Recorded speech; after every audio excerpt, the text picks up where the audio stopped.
Bonjour, bon matin à tout le monde. Moi, je m'appelle le père Daniel Renaud. Je suis un oblat de Marie Immaculée et je fais mon ministère à partir de l'école de théologie oblate à San Antonio, Texas. Il fait un beau soleil ici aujourd'hui et les oiseaux chantent pour célébrer Dieu. Euh, je suis vraiment heureux d'être avec vous. J'ai déjà donné la conférence d'ouverture et donc on est arrivé vraiment à terme de la conférence. Vous devez quand même être assez essoufflé malgré le fait que ça se fait par la technologie et donc la présence virtuelle n'enlève pas moins que à un moment donné, nos yeux commencent à être carrés et on en a assez. Je suis content de pouvoir clôturer cette importante conférence sur l'espérance. On va tout de suite débuter en regardant le titre de ma conférence et j'aimerais vous dire que j'ai beaucoup prié au fait de pouvoir voir quelle était la meilleure manière d'entrer euh, à l'intérieur de la dynamique, de retourner à ce que nous faisons régulièrement à partir de la conférence. Et j'ai cru que la meilleure façon de le faire, c'était de faire appel à la théologie de l'esprit, ce qu'on appelle, pour utiliser un grand mot, la pneumatologie. Et donc, tout mon parcours d'aujourd'hui sera vraiment un appel à regarder de plus près comment l'Esprit Saint est présent à l'intérieur de l'acte éducatif et comment l'esprit et surtout le discernement sont vraiment au cœur de presque toutes nos actions, si ce n'est toutes, toutes nos actions. On poursuit avec la diapo suivante. Je vous présente le plan de la conférence. Et donc, on va regarder ensemble l'Esprit Saint comme l'humilité de Dieu. On dit que l'Esprit Saint, c'est la, la personne ou l'élément de la Trinité duquel on parle le moins. Et donc, l'humilité de Dieu, dans un certain sens, l'Esprit se donne bien à être humble puisqu'il est tellement insaisissable. Il n'a pas été incarné. C'est l'Esprit de Dieu, mais il en demeure pas moins que c'est l'Esprit de Dieu ressuscité. On va regarder aussi comment l'acte principal et les actes principaux des actes des apôtres, c'est vraiment fait par l'Esprit Saint dans quelques passages des actes des apôtres. Ensuite, je veux faire une digression importante sur le discernement et regarder ensemble le rôle de la sensibilité humaine et d'essayer de voir comment il est possible même de voir l'Esprit Saint comme étant la sensibilité de Dieu.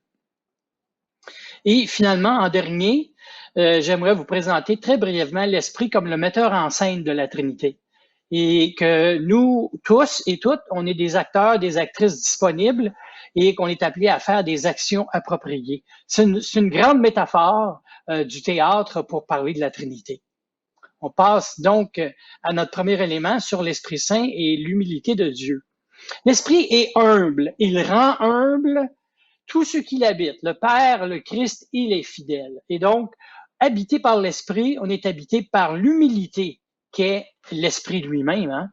Il nous fait mettre à l'écoute dans la foi et dans l'humilité. Et il faut se poser la question, nous dit les évêques, comment l'Esprit nous appelle-t-il à réagir personnellement et communautairement au contexte actuel? Et donc, au début de la lettre qu'ont fait les évêques, ils nous invitent, dans un certain sens, à dire il est important que l'évangélisation soit vraiment faite à partir du prisme ou des lunettes du discernement. Il faut voir où est l'esprit et où agit l'esprit, tant en nous qu'à l'extérieur de nous et chez les gens autour de nous. L'Esprit Saint est donc un éducateur. Il déploie les forces intérieures que nous possédons en rejoignant la liberté humaine, mais sans la violer ni l'annexer. Hein? Dieu est un grand, un parent aimant, compatissant, qui respecte la liberté de ses enfants. Passons à l'autre diapositive. Et donc, l'esprit étant humble, il y a un grand paradoxe. C'est que l'esprit est d'une grande puissance, il agit, mais il agit dans des personnes humbles. Et donc, l'humilité de l'esprit est aussi liée à l'humilité du messager. On dit en Acte 4 au verset 13 que le début des Actes des Apôtres est vraiment manifesté de manière éclatante après la Pentecôte, hein, qui a lieu au début, mais qui en soi déploie les forces vives de l'Église à partir de gens qui sont des personnes sans instruction et des gens quelconques. Autrement dit, c'était pas des gens instruits, les apôtres. Et il y a donc une contradiction pour nous, c'est que on est des gens habituellement qui valorisent, surtout ici en Occident, l'éducation comme étant primordiale. Et comme apôtres et prophètes, on est aussi des personnes qui sont appelées à faire appel à l'esprit. Et parfois, je pense que le fait qu'on sait bien des choses, on met l'esprit de côté. Mais il est très important de toujours ramener l'esprit à l'intérieur de notre pratique. Et ça peut être aussi simple que de dire une simple prière à l'esprit avant une réunion ou avant une action ou avant d'enseigner ou avant d'entrer à l'école. Et donc, c'est l'énergie même de Dieu qui est à l'œuvre. L'énergie qui est irrésistible et qui est vivante. Hein? C'est éclatant comment l'esprit agit à l'intérieur des actes des apôtres. Puis en même temps, c'est une grande humilité parce que c'est toujours mentionné par des images qui ont un certain effacement. Hein, une colombe, du vent, de la lumière, les gens parlent en langue, et donc des flammes. On utilise un paquet de symboles, mais il reste que souvent, l'esprit est comme en arrière-plan. Hein? L'esprit conteste le jugement et les valeurs ambiantes de la culture dominante. Et ça, c'est un aspect très important de l'esprit qu'il faut relever. Hein. Il opère un renouvellement de l'intelligence qui substitue la pensée de Jésus-Christ. Laissez-moi de vous donner deux exemples concrets de ça. Hein. Moi, quand j'étais professeur d'art dramatique dans une école catholique, je me souviens d'une étudiante, après une répétition théâtre, qui m'avait dit écoutez, Père Daniel, j'aimerais ça vous parler une quinzaine de minutes. J'ai dit pas de problème. Puis elle vient me voir, puis elle dit, savez, elle dit, il y a quelque chose qui me fait beaucoup souffrir. Puis elle dit, je sais pas comment en parler. Ben, je dis, essaye-toi, hein. Et donc, elle me faisait vraiment confiance. Elle a dit, toutes les personnes autour de moi ne font que valoriser ma beauté physique. Et elle était évidemment d'une beauté physique extraordinaire. Elle avait des longs cheveux longs roux. Elle avait un teint d'une fraîcheur. Elle était une personne très attirante. Elle dit, c'est comme s'il me voit pas à l'intérieur. Elle dit, je passe mon temps à entendre que je suis belle, que je suis belle, que je suis belle. Elle dit, personne est intéressé à savoir mon opinion. Elle dit, quand c'est question de parler ou d'échanger, et les gens me voient comme une sorte de portrait de beauté figé, une statue belle à regarder, mais qui ne devrait pas parler. Et je trouvais ça très intéressant. Vous savez, dans notre culture, on valorise la beauté physique tellement, on s'en rend pas compte, que être prophète, c'est aussi une forme de justice sociale qui va jusque dans les interstices de notre vie sociale. C'est-à-dire, comment est-ce qu'on se perçoit les uns les autres?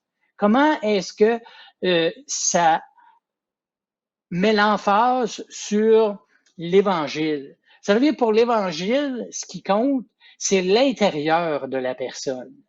Et ce qu'elle disait, elle, c'était que elle avait une déception d'être perçue que par son extérieur et aussi que sa pensée et que ses opinions n'étaient pas valorisées. Dans ce sens-là, l'esprit devrait toujours nous aider à voir ces instances, je dirais, de mini-oppression qui sont autour de nous. Le deuxième exemple que j'aimerais mentionner, c'est celle où j'étais un membre d'une équipe où on faisait une retraite de confirmation. Et j'étais aux États-Unis et la personne, imaginez-vous donc, elle avait décidé que le mot anglais pour don, qui est gifts, hein, elle allait la prendre au pied de la lettre. Et donc, je me souviens à une des premières activités de la journée, bon, on faisait un brise-glace. Il y avait un élément de compétition dans le brise-glace. Bon, le premier qui aurait terminé, je lui donnerai telle ou telle chose. Et là, la personne gagne et puis il lui donne un item. Je me souviens plus qu'est-ce que c'était, là, un petit animal ou du chocolat ou etc. Mais vous savez, je trouvais que c'était intéressant au début, mais quand j'ai vu que chaque activité, toutes les activités, il donnait des cadeaux physiques aux élèves pendant la fin de semaine au complet. Alors, je me suis vraiment dit, c'est vraiment la culture du commercialisme à son meilleur. Mais où était la compréhension et la vision de la personne à l'intérieur de ça? Tout était axé sur gagner et sur obtenir un objet matériel. C'était une expérience extrêmement décevante pour moi parce que je voyais bien que les jeunes n'étaient pas vus pour qui ils étaient. C'était des personnes qui étaient encouragées dans les valeurs qui ne sont pas de l'Évangile, où le meilleur gagne et où tous les prix vont à la personne qui est la première. L'Esprit ne veut pas que nous agissions ainsi, et il veut qu'on dénonce ces choses-là. Et donc, l'esprit prophétique est aussi dans nos relations sociales, n'est-ce pas? On continue. Et donc, l'esprit et l'humilité de Dieu sont aussi une manière de voir. Et déjà, on approche l'idée du discernement, là. Hein? Saint Ignace nous dit que l'esprit qui vient de Dieu, il s'oppose à la manière dont l'esprit du mal assiège la liberté du dehors en forçant les défenses. Quand Saint Ignace nous dit, si vous voulez savoir de quel esprit, n'oubliez pas que Saint Ignace disait, on dit le discernement des esprits. Est-ce que c'est l'esprit de Dieu, mon ego, mon esprit, ou l'esprit du mal qui active? Et puis il dit, ben, regardons certains critères. Puis un de ces critères majeurs, c'est de dire que quand c'est l'esprit de Dieu qui est à l'œuvre, elle a coutume de nous toucher d'une manière très douce. C'est léger. Il dit, c'est suave pour l'âme. Il entre légèrement en silence chez soi. Vous savez, souvent, il faut remarquer que quand quelque chose entre trop rapidement ou qu'on force trop les choses, il faut se poser la question, est-ce que ça vient de l'Esprit de Dieu, ça? Jean de la Croix disait la même chose. Ô Dieu et ma vie, vous êtes une touche délicate, ineffablement délicate, parce que vous touchez l'âme par votre être très saint et très pur. Hein? Saint Ignace et Saint Jean de la Croix nous rappellent donc que l'Esprit agit en douceur, même si parfois il semble y avoir des moyens beaucoup plus éclatants.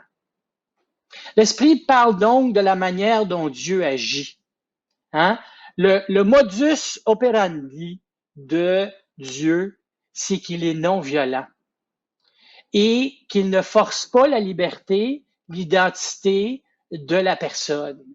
Il faut comprendre donc que l'esprit, c'est pas un super pouvoir qui vient d'ailleurs, comme on l'entend dans des films de super-héros.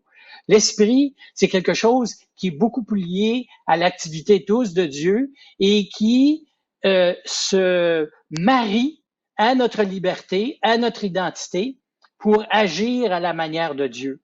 Mais ce faisant, c'est très doux, mais elle aussi, elle donne une audace qui est tranquille. Elle donne une audace de dire ou de faire des choses qui seraient difficiles de dire ou de faire sans l'aide de l'esprit. Poursuivons donc. Et donc, dans les Actes des Apôtres, on voit plusieurs choses par rapport à l'esprit. Et j'aimerais en nommer 4. La première, c'est qu'on devrait plutôt nommer les Actes des Apôtres les Actes de l'esprit. Tous les apôtres, tout ce qui se passe dans les Actes des Apôtres, règle générale, c'est vraiment l'esprit qui est à l'œuvre, soit en arrière-fond, soit de manière plus prégnante. Hein? Quand Stéphane se fait lapider, il est accompagné de l'esprit. Quand Pierre parle et qu'il a une vision, il est accompagné de l'esprit. Et donc, les apôtres sont comme Jésus. Ils sont accompagnés de l'Esprit de Dieu. Mais maintenant, ils sont accompagnés de l'Esprit de Dieu en Jésus-Christ ressuscité. La Pentecôte, au début du récit, donc, nous dit que l'agent premier de l'évangélisation et de l'Église, c'est l'Esprit Saint. Deuxièmement, l'expérience de l'Esprit de Jésus transforme de l'intérieur. C'est pas une transformation extérieure. Elle donne une audace qui est tranquille, mais qui est forte et qui permet aux hommes et aux femmes d'être des prophètes. Et donc, l'esprit dans les Actes des Apôtres, c'est un esprit prophétique. Ce n'est pas une puissance à la manière des hommes et des femmes. Ce n'est pas une puissance qui nous transforme pour être des super-héros. Hein?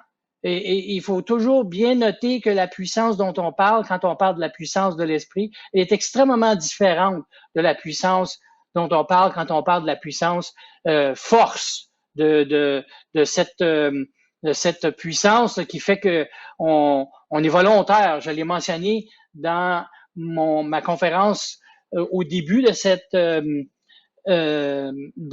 cette semaine, où j'ai vraiment mentionné que l'Esprit de Dieu et la puissance de Dieu ne fonctionnent pas à la manière des hommes, ne fonctionnent pas à la manière du monde. On poursuit donc avec les autres qualificatifs de l'Esprit. Voici une représentation, et je voulais qu'on soit très clair sur la question qu'à la Pentecôte, là, quand on parle des apôtres, il faut aussi mentionner qu'il y avait des femmes présentes. Hein? Et donc, on voit ici qu'il y a des hommes et des femmes. L'Esprit, il descend sur tout le monde à la Pentecôte. Tous ceux qui sont là. Et donc, c'est pas réservé aux personnes ordonnées. C'est vraiment à partir de notre baptême. Et même quand on n'est pas baptisé. Souvenez-vous, dans les Actes des Apôtres, quand l'Éthiopien est baptisé, c'est parce que l'apôtre qui est en train de l'évangéliser, en guillemets, se rend compte que l'Esprit est déjà à l'œuvre dans cette personne-là. Et c'est d'ailleurs ce que souligne Phocion. Phocion ne le dit pas, mais c'est très biblique de dire que l'Esprit nous précède. Et donc, quand on fait de l'évangélisation, on voit où l'Esprit est à l'œuvre, souvent beaucoup plus qu'on apporte l'Esprit avec nous autres. Et donc, l'Esprit est vraiment descendu sur les hommes et les femmes et leur a permis d'être des témoins audacieux. On poursuit avec les autres qualificatifs. Et donc, dans les Actes des Apôtres, la Pentecôte, qui est l'événement du début, elle est unique. Hein? Elle est l'événement fondateur de la mission et de la croissance de l'Église. Ça arrive au tout début du récit des Actes des Apôtres. Mais elle est aussi typique, dans le même sens qu'est le récit, par exemple, des tentations de Jésus. Hein? Jésus n'a pas vécu les tentations uniquement lorsqu'il était dans le désert pendant 40 jours. Jésus a vécu les tentations tout au long de sa mission. De même, le texte des Actes des Apôtres de la Pentecôte, c'est un texte typique. C'est pas terminé. Ça continue. Vous et moi, on continue à réactualiser aujourd'hui dans l'Église ce qui se passe à la Pentecôte. C'est un récit typique. Il est unique et typique. Quatrièmement, l'Esprit agit de manière extraordinaire et au grand tournant dans la mission. La Pentecôte en est un, et il y en a d'autres. Je vais en mentionner un peu plus tard, qui est très significatif. Et de manière ordinaire, hein, il inspire et il guide les humains qui décident et agissent pour le bien de l'évangélisation. On a tendance à penser que l'Esprit, ça devrait toujours agir de manière extraordinaire. En fait, dans les Actes des Apôtres, l'Esprit agit de manière ordinaire beaucoup plus souvent que de manière extraordinaire. C'est quelque chose d'important à relever, non? Si on s'attend toujours à ce que on ait des grands ébranlements puis des grands changements dans notre expérience de l'évangélisation, je pense qu'en quelque part, il faut revenir à l'essence de comment l'Esprit agit. Il semble agir de manière ordinaire beaucoup plus souvent que de manière extraordinaire. De manière ordinaire, en Acte 4, verset 8, il est dit que, rempli de l'Esprit Saint, Pierre leur dit, hein, le Saint-Esprit vous enseignera à cette heure-là ce qu'il faut dire, au chapitre 12. Et donc, de manière ordinaire, beaucoup plus souvent, mais aussi de manière extraordinaire, l'Esprit est actif et vivant à l'intérieur des Actes des Apôtres. Poursuivons. Maintenant, j'aimerais vous parler de... c'est indirectement lié à l'esprit, mais je pense que c'est très important. L'idée fondamentale de la communion fraternelle et qui s'insère aussi avec l'idée des conflits dans les Actes des Apôtres. N'oublions pas que les Actes des Apôtres, c'est l'Église première qui commence à se faire, à se créer et qui doit faire face à des événements, des décisions et des difficultés et qui, ensemble, doivent prendre des décisions et voir où semble être la volonté de Dieu dans tout ça. Hein? C'est ce que vous avez fait d'ailleurs cette semaine, n'est-ce pas? À bien des égards, autre que de se ressourcer, c'était aussi un événement où on essaye de voir les grandes orientations qui s'en viennent, hein, et de décider mais, où est-ce qu'on va appuyer, où est-ce qu'on va laisser quelque chose, comment est-ce qu'on va répondre de manière plus adéquate à l'esprit d'évangélisation auquel nous appelle la mission de l'Église d'aujourd'hui. Hein? Donc, on va parler de la koinonia. La koinonia, c'est le terme grec qu'on emploie pour la communion fraternelle. Hein? Ils étaient ensemble, ils partageaient tout ce qu'il y avait et ils vivaient des liens extrêmement intenses. Hein? C'était des liens très forts les uns avec les autres. Et c'est à la source même du fait que c'est parce que le Christ qui est au centre. Hein? Et c'est ce qui mène au partage matériel et au partage spirituel. Hein? Donc, quand les jeunes qui étaient dans une des vidéos parlaient de travailler auprès des sans-abri, on peut dire que c'est la koinonia qui était en chemin ici, qui était en train de se déployer, qui était en train de se donner des mains et des pieds. Paul utilise le terme koinonia pour parler de l'Eucharistie. Il dit à la fraction du pain essentielle à la communauté, à l'union comme une, hein, comme un. Et donc un, nous sommes un. L'Eucharistie est un non-sens, nous dit-il, et il a des mots très forts pour ça. Il dit, si vous disiez que vous allez à la communion et que vous êtes divisés les uns avec les autres, votre expérience de l'Eucharistie est un non-sens. Et il dit aussi que la communion, ça nous appelle à partager la souffrance et les consolations. Consolation dans le sens des grâces. Et donc, les deux sont là. La communion fait que on vit une forme de solidarité très profonde. Et la solidarité qui s'exprime en des termes avec un terme qu'on revoit souvent chez Paul, hein, les uns les autres. Soutenez-vous les uns les autres, faites du bien les uns aux autres, pardonnez-vous les uns les autres, instruisez-vous les uns les autres, accueillez-vous les uns les autres. Hein? Les uns les autres là, ils semblent traduire une sorte d'énergie de lien qui se produit entre les chrétiens et les chrétiennes. Bon, maintenant, est-ce que ça veut dire ça qu'il n'y a pas de conflit? Mais écoutez, on sait très bien que quand on aime quelqu'un, qu'on a des relations d'union les uns avec les autres, les frictions sont normales. La même chose est arrivée avec les chrétiens et les chrétiennes. Comment est-ce qu'ils ont été capables de faire face à ça? Voyons la diapositive suivante pour pouvoir déplier ça un peu plus. Et donc, l'union fraternelle, en fait, elle inclut les conflits. Hein? On pense que la communion qui est représentée de manière plutôt idéaliste, là, hein, ils vivaient ensemble, tout allait bien, ils partageaient, ils échangeaient, ils souffraient les uns avec les autres, ils se consolaient les uns les autres. Mais attention, le conflit faisait une partie intégrante. Pourquoi je le mentionne? Parce que quand il y a des expériences de conflit, il faut retourner à l'idée du discernement.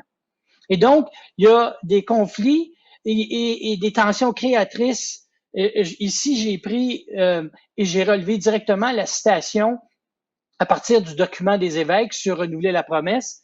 L'Esprit Saint, laisser l'Esprit Saint émerger des tensions créatrices que suscite la préparation des budgets et la conception de solides programmes pédagogiques pour les élèves, leurs familles et la collectivité que vous servez. Ça, c'est adressé directement aux leaders. Autrement dit, mettez l'esprit là-dedans, mais souvenez-vous que les tensions et les conflits, c'est normal. C'est comment on les résout et comment on en parle qui fait toute la différence. Donc, en Luc Acte, hein, on parle jamais d'actes séparément parce que Luc Acte, c'est le même auteur, hein, l'Évangile de Luc et les Actes des Apôtres. Il y a trois grands conflits que je veux relever qui montrent que l'unité signifie faire une place à la pluralité dans l'être, à la pensée et à la vie commune.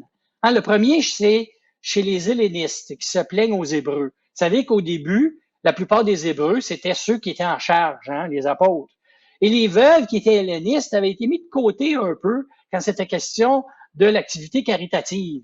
Parce que les veuves, dans la communauté des premiers siècles, étaient extrêmement vulnérables. Quand tu n'étais pas rattaché à un homme, là, dans cette culture-là, tu étais dans une situation de précarité extrême. Hein? Même que tu ne pouvais pas hériter de ton mari. C'était son frère, son cousin, c'était les hommes qui héritaient hein, au niveau de la transmission des biens. Et donc, les veuves étaient extrêmement dans une situation de précarité financière extrême. Et elles sont négligées. Et là, elles viennent se présenter aux apôtres et elles disent, écoutez, ça n'a pas d'allure.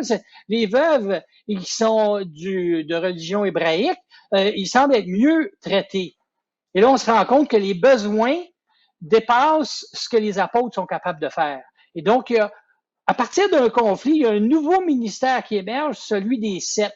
Et donc, c'est le seul endroit dans la Bible où on a un texte qui nous parle du service de la diaconia, hein, du service. Et donc, c'est le ministère des diacres qui débute à ce moment-là. Alors, pensez-y, le ministère du diaconat est fondé sur le fait que l'Église a essayé de transiger et de traverser une période de difficulté et de conflit. C'est intéressant.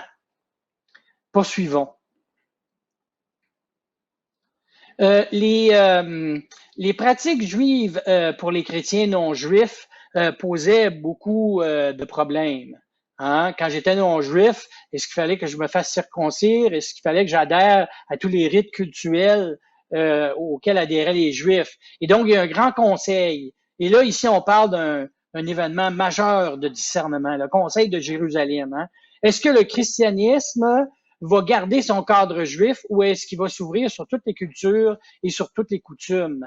Et vous et moi ne serions pas ici, à moins d'être juifs, si cet universalisme qu'avait favorisé la résolution du conflit et la présence de l'esprit n'avait pas été écouté par les premières églises. Troisièmement, il y avait un désaccord entre Paul et Barnabé sur le fait d'amener Jean, qui était appelé Marc. Hein. Paul n'était pas content parce qu'il lui avait demandé d'aller en quelque part puis il n'était pas venu. Et Barnabé, il dit, ben écoute, on va oublier ça, il n'y a pas de problème. Paul, il dit non, non, non, on ne l'amène pas avec nous. Et donc, il se sépare en deux équipes missionnaires.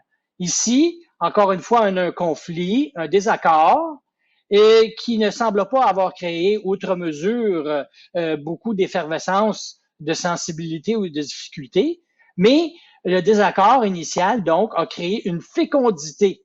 Et donc, provenant d'un conflit, on a encore une fois, on a quelque chose de bon qui en est ressorti. Ça ne veut pas dire que c'est facile, mais il y a quelque chose de bon qui en est sorti. Et même de meilleur. Pas bon, pas juste bon, de meilleur. Tout cela nécessite donc du dialogue, hein? Des compromis, une écoute, un véritable partage d'opinions et d'idées. C'est probablement ce que vous avez fait pendant la semaine et que vous devez tous faire d'une manière ou d'une autre lorsque vous avez des postes d'autorité ou de leadership. Mais c'est aussi des choses qu'on doit faire tous les jours comme chrétien et comme chrétien. Est-ce que j'écoute vraiment l'opinion de l'autre quand il me parle, quand elle me parle? Comment est-ce que ça peut arriver? Est-ce que je vois la communion que je cherche à créer, que je vois pas le conflit comme étant quelque chose qui va menacer la communion, mais qui, si elle est bien résolue, puis on s'écoute vraiment avec respect et avec compromis, va faire que, en quelque part, le conflit va favoriser des relations qui vont faire grandir et qui vont faire même émerger des choses qu'on voyait pas au début. C'était l'expérience des premiers chrétiens et des premières chrétiennes. Continuons avec la prochaine diapositive. J'aimerais maintenant aller sur le thème de la sensibilité. Vous savez que la sensibilité, elle est vue comme importante dans le discernement et elle est vue comme étant importante dans le discernement, surtout chez Saint Ignace, chez les Jésuites, mais aussi dans d'autres domaines. Hein. On n'a pas toujours l'habileté de croire que notre sensibilité a quelque chose à voir avec notre foi. Hein. Comment est-ce que les émotions, les sensations, les passions, les désirs, comment ça rentre dans l'idée du discernement, ça? Hein? Donc, Phocion dit que le premier devoir des chrétiens consiste non pas à convertir les autres à leur foi, mais avant tout à aiguiser leur propre regard pour discerner dans la société, comme dans le peuple chrétien lui-même, les manières d'être et d'agir qui, comme les béatitudes, figurent le royaume de Dieu. Si vous et moi, on n'écoute pas notre sensibilité, on ne pourra pas voir, on ne pourra pas percevoir, percer. On ne pourra pas percer en regardant où est-ce que l'Esprit est à l'œuvre. Est-ce que quelqu'un qui n'est pas rattaché à l'école du tout, ou même au projet éducatif catholique, qui émerge et qui produit des fruits en quelque part? Est-ce que je peux nommer ça comme étant un Dieu qui est actif autour de moi? Et de même, comme je vous l'ai mentionné dans mes deux exemples préalables, est-ce qu'il y a une culture qui favorise le fait que la personne n'est pas vue, perçue et traitée dans sa dignité? Hein? Et donc, c'est une manière de regarder la réalité.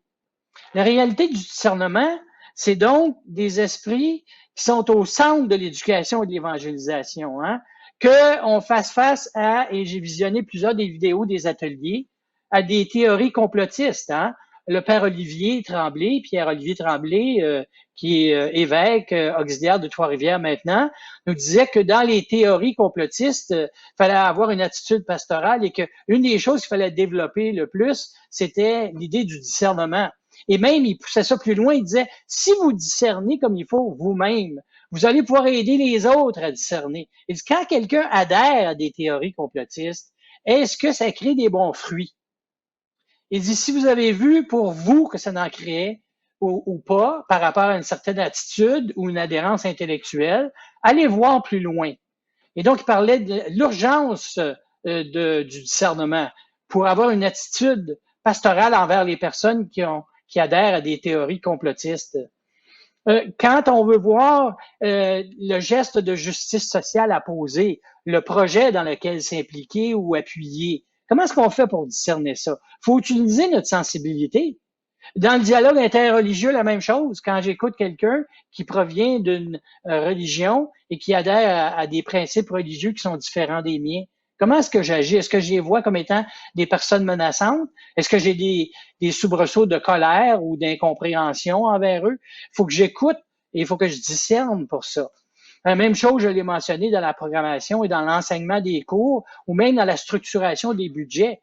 Et je me souviens d'un confrère au blog qui m'avait dit qu'il n'avait jamais pensé qu'il pouvait activer tout ce qu'il avait appris sur le discernement quand il est devenu responsable et trésorier de notre province. Il dit, là aussi, il fallait que j'applique tous les critères que j'avais reçus et qui m'étaient donnés pour comprendre qu'est-ce que le discernement, que ce soit avec des êtres humains ou avec des chiffres. Parce qu'au bout des chiffres, c'est les êtres humains qui sont là. Hein. Il faut toujours se souvenir de ça. On poursuit, continuons. Une des choses qui m'a fait allumer sur l'idée de la sensibilité humaine, c'était le jeune Mathéo. Dans une des bandes vidéo, dans la banque de ressources qui a été présentée sur Christus Vivit, le jeune Mathéo nous donne son opinion sur comment est-ce que son école peut rayonner le Christ de manière plus prépondérante. Puis il lance un appel, il dit, moi, j'aimerais ça qu'il y ait une plus grande implication dans la vie émotive des autres. Hein? C'est intéressant comme remarque, ça. Je pense qu'il parle d'un climat qui valorise la sensibilité. Bon, je pense pas qu'il dit qu'on devrait être à fleur de peau tout le temps, là. Ce que j'ai compris, moi, c'était que est-ce qu'il y a une valorisation de la sensibilité comme étant importante? On a tendance à penser que la foi, c'est une adhérence intellectuelle qui est pas liée et que nos passions, nos désirs, nos sentiments sont comme dans le chemin de tout ça. Et au contraire, même s'ils sont ambigus, ils demeurent très importants dans la manière dont je discerne des choses. La règle de Saint-Benoît, et là je fais une salutation à Mathéo et à tous les jeunes qui veulent parler quand ils sont entourés d'adultes. Hein. La règle de Saint-Benoît ne dit-elle pas que l'abbé, il est important que les jeunes soient aussi présents à son conseil. Et là, je cite directement de la règle de Saint-Benoît au chapitre 3 au verset 3. Nous disons que tous doivent être appelés au conseil, car souvent le Seigneur révèle à un jeune ce qui est préférable. C'est intéressant, hein? Il a dû avoir l'expérience que c'est arrivé. Hein? Des fois, nous autres, les adultes, on pense qu'on a toutes les solutions. Je pense qu'il est important de toujours avoir des jeunes dans notre processus décisionnel à tous les niveaux à l'intérieur de l'école.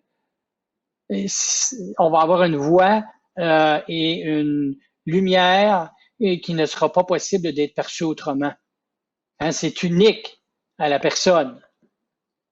La sensibilité, la sensibilité humaine, c'est une dimension essentielle du discernement. Et donc, en Philippiens 2,5, on nous dit, ayez en vous les dispositions qui sont dans le Christ Jésus. C'est une composante, donc, qui combine notre implication émotive, notre jugement et aussi l'ambiguïté des réactions automatiques. Hein? Des fois, quand quelqu'un fait quelque chose que j'aime pas, la colère fait juste émerger. En quelque part, c'est quelque chose qui arrive et avec lequel je dois transiger. Hein? Ça peut nous rendre très entreprenants, mais ça peut nous rendre influençables aussi. Hein, combien de fois, moi, est-ce que j'ai pris des décisions que j'ai regrettées dans mon discernement parce que je voulais faire plaisir à l'autre? Hein, mon sentiment, c'était que je voulais pas que la personne m'aime pas. Et donc, je prenais une décision et qui était peut-être même contre-indiquée, pas toujours, ou bien que je m'étirais puis que je disais oui à quelque chose que je pouvais pas honorer, ou bien je faisais quelque chose qui ne m'intéressait pas ou auquel je sentais que ça devrait être la responsabilité de quelqu'un d'autre, mais je disais oui parce que, en quelque part, j'avais peur que la personne ne m'aime pas. Hein?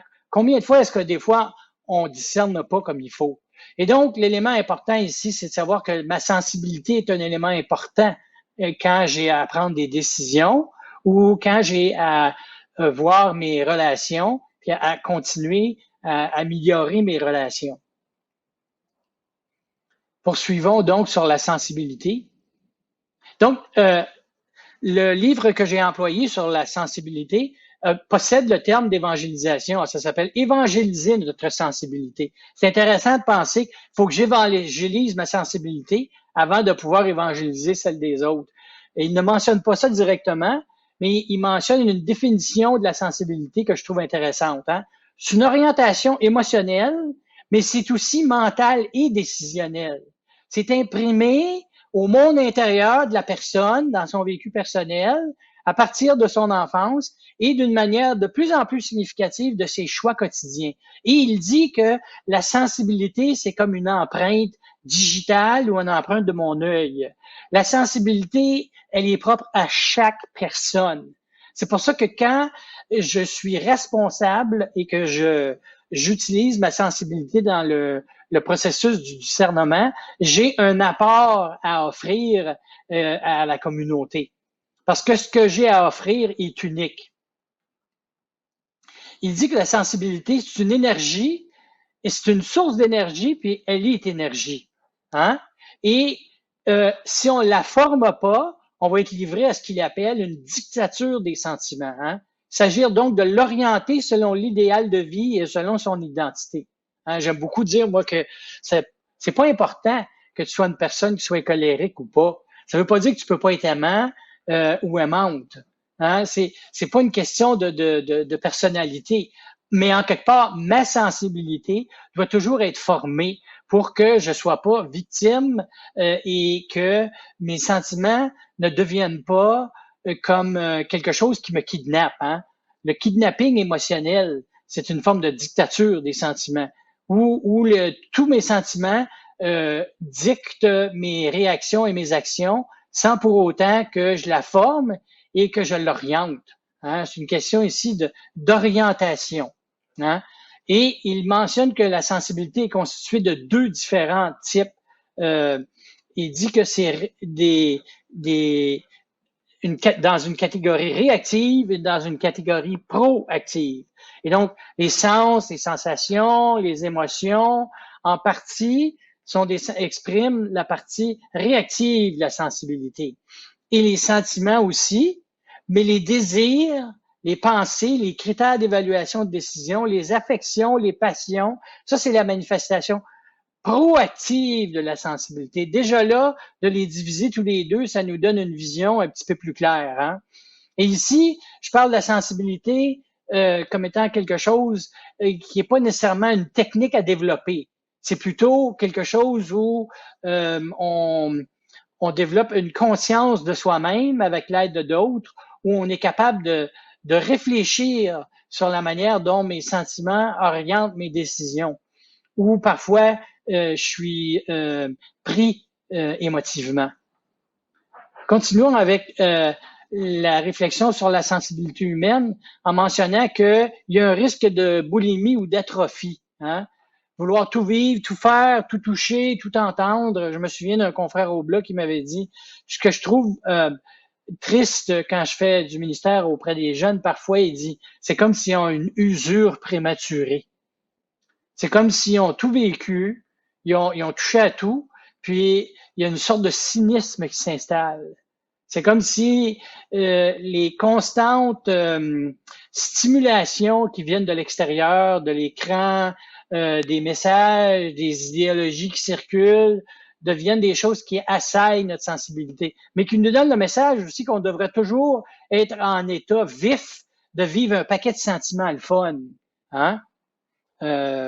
Et donc, il donne un exemple vraiment intéressant sur l'abbé Giorgio. Hein? Et donc, le Sensini est un jésuite et qui a fait de la formation surtout auprès des futurs prêtres. Et il parle de l'abbé Giorgio qui était venu le voir. Hein? L'abbé Giorgio avait le souffle court, il y avait des palpitations, des anxiétés et des transpirations excessives.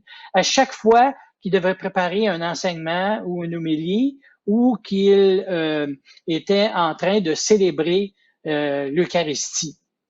Et il comprenait pas ce qui se passait.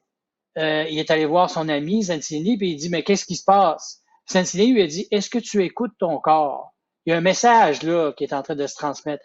Au début, il pensait qu'il y avait une maladie, faisait des palpitations, et donc il est allé voir un cardiologue, puis là, il a dit, non, écoute, creuse un petit peu plus.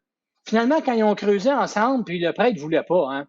Vous savez, nous, les prêtres puis les religieux, des fois, on a une capacité de nous distancier de nos émotions, puis c'est pas toujours à notre avantage. Je dirais même, ça peut être même à notre désavantage.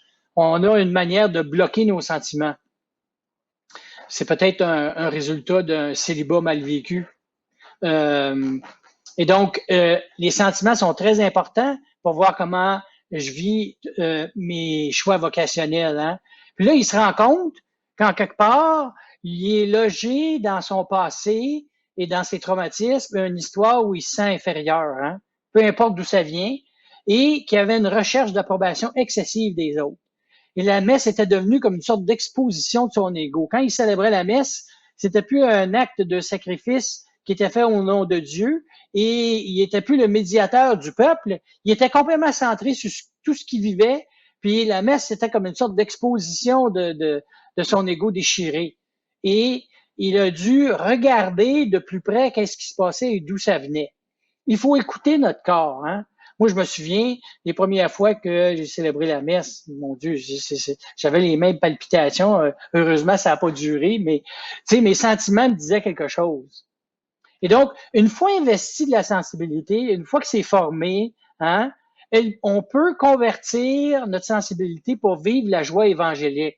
On aime faire les choses pour Dieu, devant Dieu. On se réjouit du regard de Dieu sur nous. Est-ce que vous vous réjouissez? Est-ce que nous nous réjouissons du regard que Dieu pose sur nous et qu'il a posé sur nous cette semaine? Est-ce que vous l'avez entendu vous dire, je suis vraiment content que tu sois ici et que tu contribues à ce que les jeunes aient une meilleure expérience éducative. C'est vraiment merveilleux que tu sois là. Est-ce que vous voyez que Dieu nous regarde? Est-ce que vous vous réjouissez de ce regard-là? Et cette sensibilité-là, elle nous permet aussi de souffrir et de pleurer. Non pas une sorte de « Oh, je souffre, ça fait mal, je suis replié sur moi-même ». Non, c'est plus une réalisation que je vis pas conformément à mon identité. Hein? Je pose pas les actes que j'aimerais poser. J'aimerais être plus généreux. Et donc, je pleure sur le fait que je suis pas assez généreux. C'est plus une idée de ne pas être capable d'être ce que Dieu voudrait que je sois. Et c'est aussi la capacité de souffrir le silence de Dieu.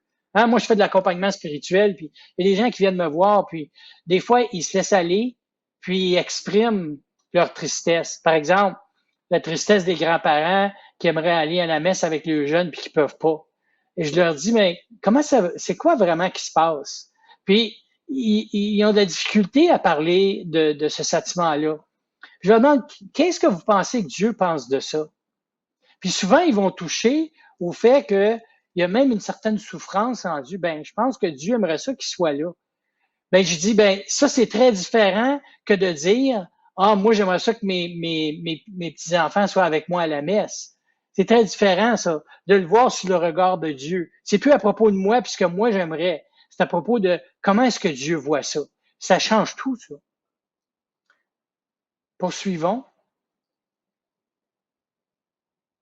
Donc, j'ai parlé de la sensibilité, j'ai parlé de l'Esprit Saint dans les Actes des Apôtres et j'ai parlé de l'humilité de l'Esprit. Maintenant, j'aimerais parler de l'Esprit de manière encore, je dirais, plus diffuse et plus subtile. Hein?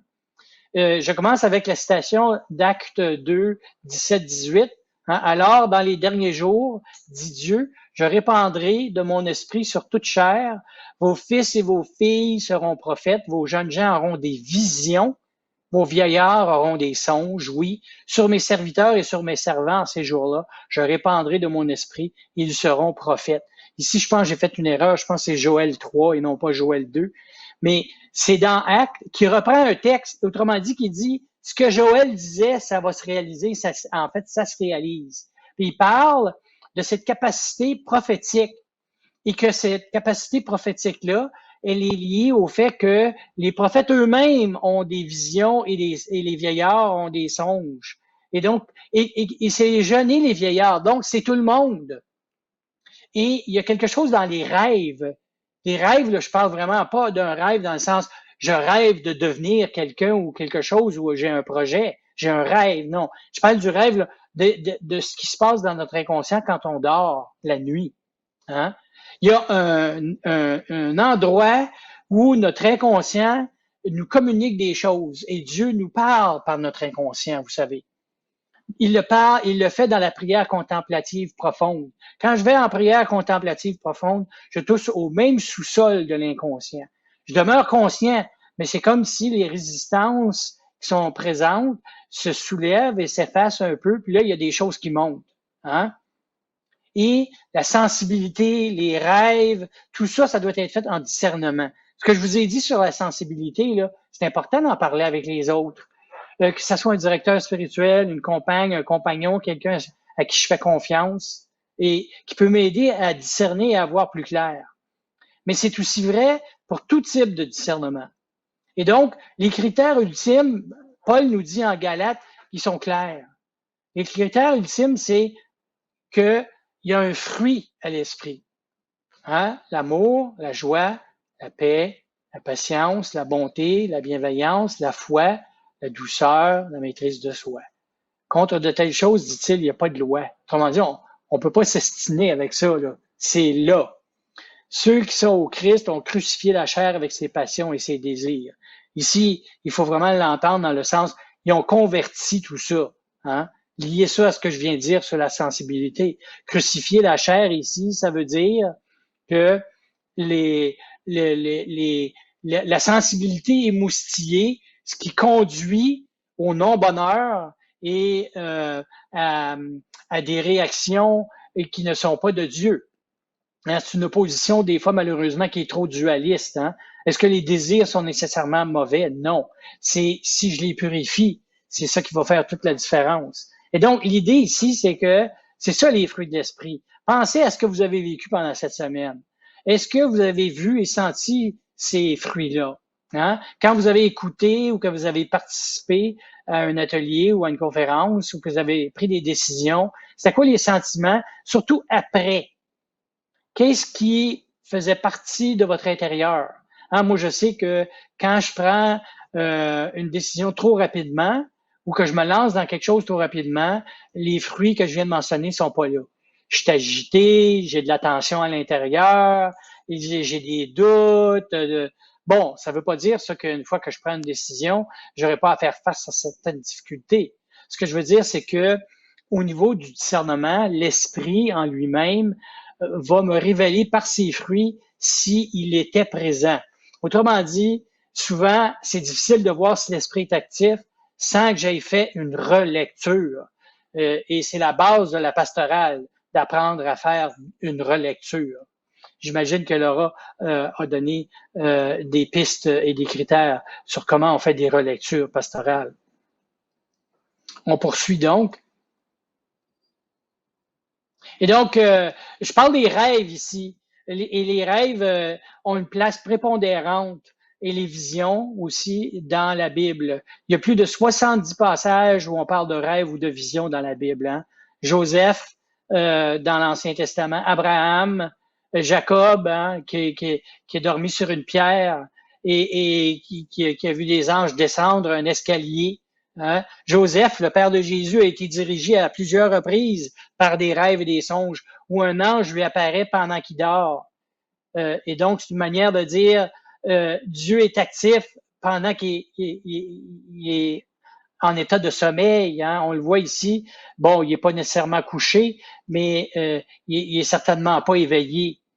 Les rêves sont des manifestations et des révélations de Dieu. Comme la sensibilité, on doit les déballer, on doit les écrire, on doit continuer à communiquer avec eux pour voir qu'est-ce qui est révélé. Je me souviens, moi, j'étais très anxieux pour faire une pièce de théâtre. C'est la première fois que je faisais une pièce de théâtre avec des jeunes. J'en avais fait plusieurs avec des adultes. Mais comme professeur d'art dramatique, et puis, une nuit, j'ai eu beaucoup de difficultés, puis j'ai rêvé. Et quand j'ai rêvé, je me suis rendu compte que dans le rêve, à l'intérieur du rêve lui-même, il y avait comme une communication que j'ai sentie qui disait, regarde Daniel, c'est ça qui va se passer. Puis dans le rêve, j'étais en train de travailler avec les jeunes, on faisait une pièce, puis c'était très bien reçu. C'était pas facile à faire, mais les résultats étaient très beaux, puis donnait beaucoup de satisfaction aux élèves et à moi-même. Et donc, j'ai écrit mon rêve le matin. Et imaginez, je l'ai même communiqué aux jeunes qui sont venus pour se présenter pour faire des auditions pour la pièce. Et c'est ce qui a fait qu'il y a eu une sorte d'adhérence au projet qui était beaucoup plus profonde et plus solide. Bon, est-ce que tout le monde peut fonctionner comme ça? Pas nécessairement. Les rêves, donc, sont perçus avec une certaine suspicion par l'Église catholique. Mais n'oubliez pas que pendant les 5 premiers siècles, il était vu comme étant très important à l'intérieur de la croissance spirituelle des personnes de Dieu. Hein? Puis on le voit à plusieurs reprises dans la Bible, comme je l'ai dit. Les églises de culture grecque ont conservé une appréciation des rêves qui est beaucoup plus proche des 5 premiers siècles. Hein? Jérôme traduit le terme rêve quand les barbares sont arrivés par un terme qui était lié aux suspicions de la pratique de sorcellerie des barbares. Puis à partir de ce moment-là, les gens ont pensé et ont évalué les rêves comme faisant partie d'esprits mauvais. Et donc, il avait jeté le bébé avec l'eau, comme on dit. Les Grecs n'ont pas fait ça. Ils ont une appréciation beaucoup plus grande des rêves et ils le font toujours avec discernement, évidemment. Et donc, je veux continuer la réflexion sur les rêves brièvement avant de terminer.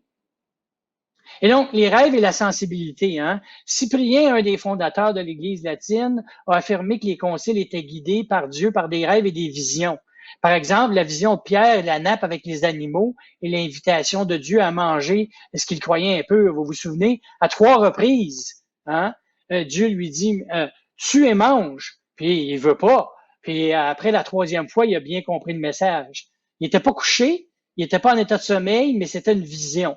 Et donc, les rêves et les visions ont eu un rôle déterminant à l'intérieur duquel l'Église des premiers siècles s'est formée. Pourquoi est-ce qu'elle n'aurait pas pour l'Église d'aujourd'hui? Hein? Constantin lui-même a eu une vision onirique. Il a eu un rêve, une vision pendant sa bataille à Rome, puis c'est ça qui a fait qu'il s'est converti puis qu'il est devenu chrétien. Et comme il était l'empereur, la civilisation occidentale est devenue chrétienne à ce moment-là. Synèse de Cyrène fait un lien très important entre l'espoir et les rêves. J'ai cru que c'était une bonne citation de conserver, étant donné notre thème de l'espérance pour la semaine. Hein? Les rêves, plus que toute autre chose, nous dit-il, incitent à espérer. Et quand notre cœur nous présente spontanément de l'espoir, comme cela se passe dans notre état de sommeil, alors nous avons dans la promesse de nos rêves un engagement de la divinité. Hein? C'est comme si on peut avoir des affirmations de Dieu à l'intérieur de nos rêves qui vont nous donner espoir, qui vont nous énergiser pour ce qu'il y a à faire pour l'évangélisation. C'est ce que j'avais à dire sur les rêves. On va terminer avec ma dernière réflexion sur l'Esprit Saint, comme la sensibilité de Dieu. Hein? L'Esprit peut être appelé la sensibilité de Dieu. Sensini nous dit ici tout simplement que le Père et le Fils expriment leurs attirances, leurs manifestations, leurs sentiments, leurs passions. Autrement dit, il est en train de dire que l'Esprit, c'est comme la chaleur entre le Père et le Fils. Puis, il fait une opposition vraiment intéressante. Il dit, là où il y a chaleur, là où il y a esprit, là où il y a la flamme vive de l'esprit, on peut y opposer la manière glaciale du démon. Et il met ça en opposition à un extrait de la Divine Comédie de Dante, dans lequel on retrouve le diable assis sur un trône de glace qui génère un vent glacial avec ses grandes ailes de chauve-souris. Et donc, l'ensemble de la représentation du démon est lié à la glace et au froid, tandis que l'esprit est lié à la chaleur, à la sensibilité et à la compassion. Et pour ça, il dit, on devrait parler de l'Esprit Saint comme la sensibilité de Dieu. Laissez-moi terminer, malgré le fait que ça pourrait être développé de manière beaucoup plus adéquate, sur l'Esprit Saint comme étant le metteur en scène. Vous savez, en théodrame qui a été développé par Balthazar en théologie, on parle de la Trinité comme une métaphore vive en utilisant le théâtre. Dieu est auteur ou dramaturge. Jésus est l'acteur principal ou le protagoniste. Ici, on aurait pu faire L majuscule, le protagoniste. Et l'Esprit Saint, lui, est le metteur en scène. Et nous, on est des co-acteurs et des co-actrices. Et ça veut dire qu'on est invité à l'humilité, à la disponibilité et à des actions appropriées. Ici, j'ai pris l'image d'un metteur en scène bien connu. Vous voyez comment on peut revoir la photo, s'il te plaît? Merci. Et vous voyez comment les actrices et les acteurs sont attentifs à ce que le metteur en scène est en train de dire? C'est intéressant. Je me demande si parfois on a la capacité d'avoir cette attention-là à l'Esprit Saint. On poursuit avec la diapo 21.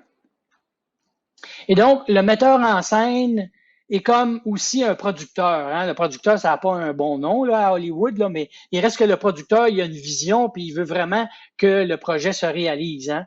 Et donc, l'esprit, c'est comme l'improvisation de Dieu. Si on l'utilise en termes théâtral, l'esprit, en tant que celui qui nous unit au Christ, est l'habilleur qui nous habille de la justice du Christ. Il est le souffleur qui nous aide à nous souvenir de nos lignes bibliques, puis il est le maître d'accessoires qui donne les dons. Et le metteur en scène, finalement, il n'est pas déterministe, il n'est pas contrôlant, il n'est pas manipulateur. Il est là pour faire un dialogue, comme vous l'avez vu dans la photo précédente, avec la sensibilité et tous les dons des chrétiens et des chrétiennes. Hein? Et il y a deux axes, comment nous, on répond à ça. Premièrement, on est disponible. On est ouvert au souffle et on est invité aux corrections que l'esprit invite. Et on développe des actions appropriées. Hein? On va développer un petit peu plus l'idée de disponibilité ici pour terminer. À la diapo 22. Ça, c'est une image de jeunes qui font de l'impro. Hein? Regardez comment ils sont concentrés. Très intéressant. Passons à la diapo numéro 23. Donc, la disponibilité en théâtre, c'est être capable de penser puis d'agir comme le personnage, d'avoir un habitus physique, émotif, intellectuel. Tout est basé sur ma réceptivité, sur ma manière d'entrer dans l'histoire puis d'entrer dans le personnage. Et donc, comme acteur et actrice chrétienne, c'est le même état de réceptivité, mais là, on parle de réceptivité spirituelle. Hein? C'est une étreinte obéissante à la liberté orientée vers le Dieu trinitaire, Dieu dramaturge, Jésus protagoniste et metteur en scène qui est l'Esprit. Puis moi et vous, on est les acteurs puis les actrices. Hein? Puis en route, l'Esprit, il va nous montrer où est le péché. Il va nous montrer où sont les blocages. En impro, on dit, quand tu bloques l'histoire, ça avance plus. L'Esprit Saint, donc, il nous souffle les répliques bibliques, mais il corrige aussi. Il nous dit, regarde ici, là, t'es centré trop sur toi-même, ça avancera pas. Arrête de bloquer la chose. Et il dispense les dons pour qu'on ait des contributions appropriées à la mission de l'Église dans le monde. Alors, je fais un rapport avec cette image de nous comme des actrices et des acteurs, et puis la dernière diapo avec, au numéro 24, avec le style gracieux dont nous parle Faution dans son article, qui était le sujet d'un des panels qui a lieu pendant la semaine, hein, et auquel Faution participait. Et donc, il dit, la crédibilité de l'Église réside en ce sens dans l'excellence des qualités relationnelles qu'elle promeut et dans la justesse